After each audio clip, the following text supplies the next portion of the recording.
This is Breaking with Convention, War, Peace, and the Presidency. I'm Amy Goodman. We're broadcasting from Tampa, Florida. While the Republican National Convention was canceled for the day, won't start until Tuesday due to Tropical Storm Isaac. Oh, there were other issues as well, which had to do with whether Ann Romney, who is planning to be speaking tonight, would be broadcast by the network since they only wanted to do 3 days of coverage. But it was the storm that was cited as the reason for the cancellation tonight. Supporters of Republican presidential candidate Ron Paul held their own convention of sorts over the weekend. A two-day Paul Fest was held at the Florida State Fairgrounds, and on Sunday, about 7,000 people heard Ron Paul speak at the Sun Dome at University of South Florida. The event was described by some as a farewell rally for Paul, who was not invited to speak at the Republican National Convention. Questions remain if supporters of Paul will attempt to disrupt Romney's nomination. At times, Sunday's rally felt like a rock concert with the crowd breaking into chants of President Paul. Over the years, key parts of Congressmember Paul's platform have included shutting down the Federal Reserve, ending U.S. wars, and slashing federal spending by eliminating agencies such as the Environmental Protection Agency and the Department of Education. Congressmember Paul has been a vocal critic of the 1964 Civil Rights Act. His ties to groups like the John Birch Society have long drawn scrutiny. Over the weekend, the John Birch Society was among the vendors at Paul Fest. In a moment, we'll play part of Ron Paul's speech. But first, we turn to his son, Senator Rand Paul. Many expect him to run for president in 2016 or 2020. He began his speech with a joke about the TSA. That's the Transportation Security Administration. Anybody here in favor of abolishing the TSA?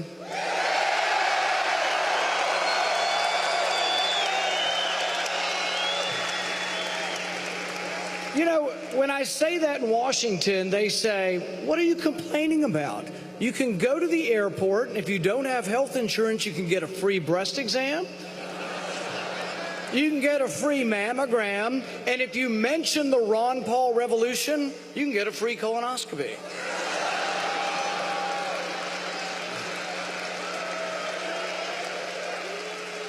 The only problem is some of us would prefer that our physician not be selected by advertising that's on the Pizza Hut box. I had the director of TSA come before my committee, and he said, well, we've got to pat down these children. And I showed him a picture of a 6-year-old girl from Bowling Green, Kentucky, and the agent had her hands inside this little girl's pants.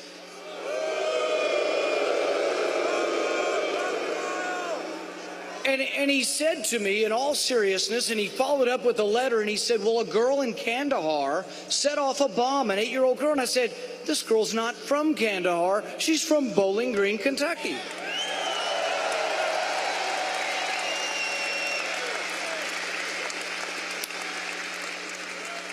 There's a professor at Harvard, and he wrote recently, his name's Noah Feldman, he wrote, the next time the TSA asks you to put your hands above your head, no, hun, just a little bit higher. No, hun, a little bit higher. And when you stand there for a vulnerable 7 seconds, the next time you do this, you ask yourself, is this the pose of a free man?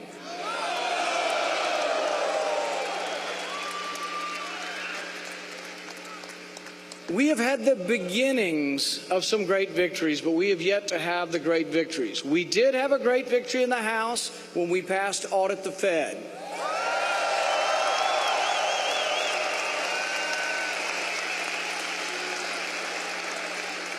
This is a credit to a certain congressman from Texas who got every Republican to vote for it and 100 Democrats to vote for it.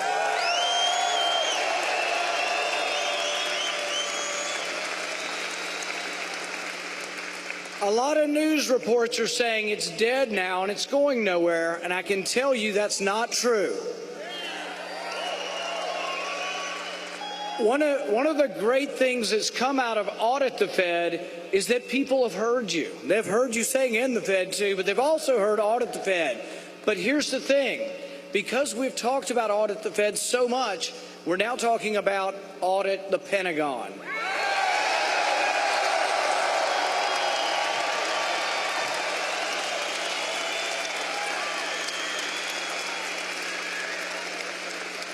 Now, because of Hurricane Isaac, it's not sure whether my message will get to the Republican National Convention, but I'm pretty sure I'm going to be able to speak. But one of the messages that I will give to them is that Republicans need to acknowledge that not every dollar is well spent or sacred in the military, and we have to look for waste in every department of government.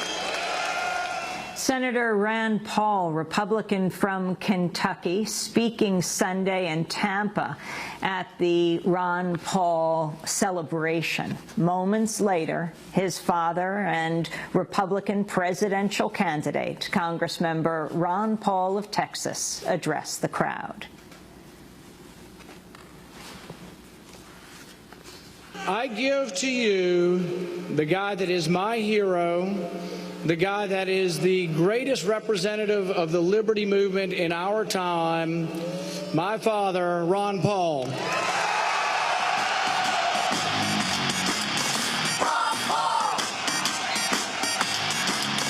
For me, the three problems that we have to face. Number one, that I see as the problem, that if we solved it, it probably would solve most of the other ones, and that is the attack on personal liberty.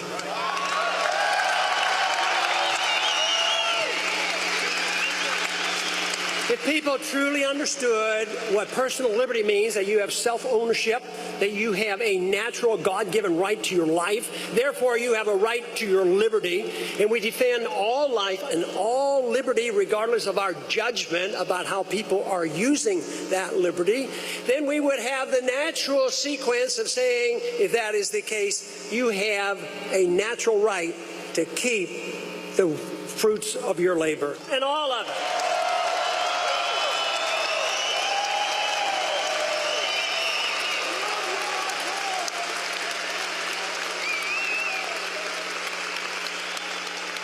Personal liberty, when it returns, once again, you'll be able to drink raw milk. You'll be able to make rope out of hemp. You will be able to feel secure in your houses, that the federal government will not be able to spy on you or bust into your house without a search warrant.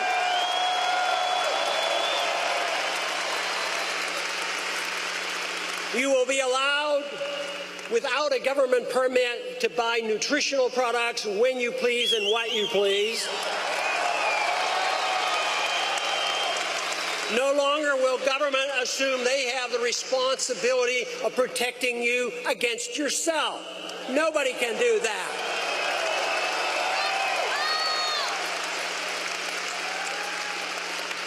The emphasis will no longer be on economic and personal security. The government will take care of us, but it will be emphasizing the government is there to protect our liberty.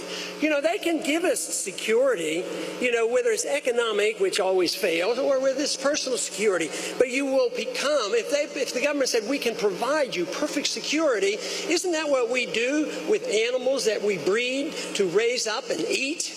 I mean, this is what happens. They're secure. You put them in cages, and you put them in fields, you fatten them up, you take care of them. They have all the food they want and the best nutrition until it's time to butcher. And this is safe. So what you want is liberty. You don't want this false sense of security that governments cannot give you.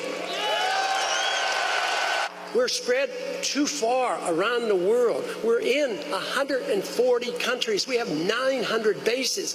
They're preparing right now to go into Syria. And it probably won't be too long that we may well be in Iran. We don't need another war. We need less wars, and we need to quit. In talking about foreign policy like this and emphasizing blowback, somebody rather nastily said the other day on the internet, and they said, oh yeah, if those Paul peoples had been in charge, Osama bin Laden would still be alive. But you know what I think the answer is?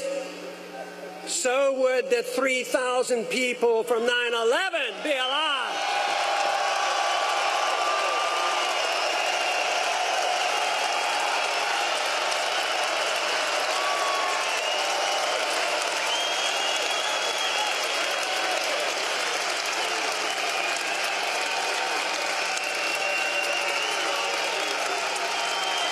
And so would the 8,500 Americans who were killed in Iraq and Afghanistan. They would be alive as well. And also those 44,000 military personnel who have come back severely injured, they would not be suffering those consequences, and we wouldn't have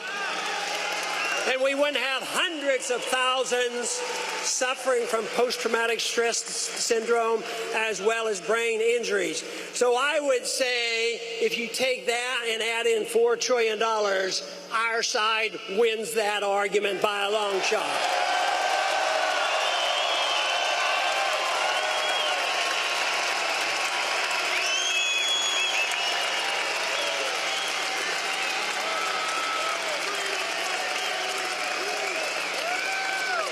Of course, if we had our way and we removed these dangers, of course, a president would not be able to assassinate anybody, especially never an American citizen.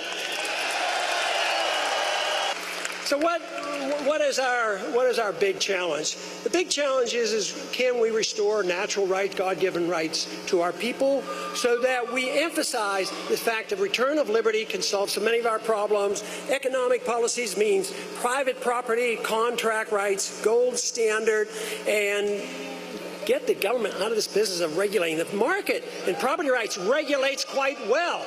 Under those conditions, guess what happens in a free market? They say there'll be no regulations. No, the regulation is if you go bankrupt, you go bankrupt and you don't get bailed out by the government.